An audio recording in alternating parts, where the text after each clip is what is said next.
तल्ख मिजाज और जालिम थी। वो भी ऑस्ट्रेला से बहुत जलती थी।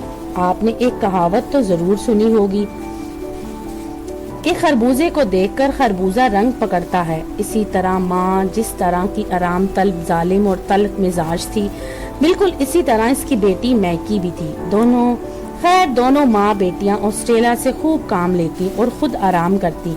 इसके बरक्स ऑस्ट्रेला बहुत रहमदिल और मुखलिस लड़की थी। इसकी इन खूबियों और शगुफ्ता मिजाजी की वजह से इसे तमाम लोग, दरख्त, परिंदे, जानवर और फूल तक अजीज रखते थे और इससे मोहब्बत करते थे।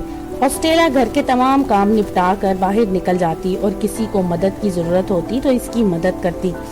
इसी तरह हस्बे मामूल ऑस्ट्रेला जरा घर से निकली तो एक दरख्त ने कहा, ए प्यारी ऑस्ट्रेला, जरा हम दरख्तों के सूखे पत्ते तो तोड़कर फेंक दो। ऑस्ट्रेला ने मुस्कुराकर खुश दिली से कहा कि तुम बिल्कुल फिक्र न करो।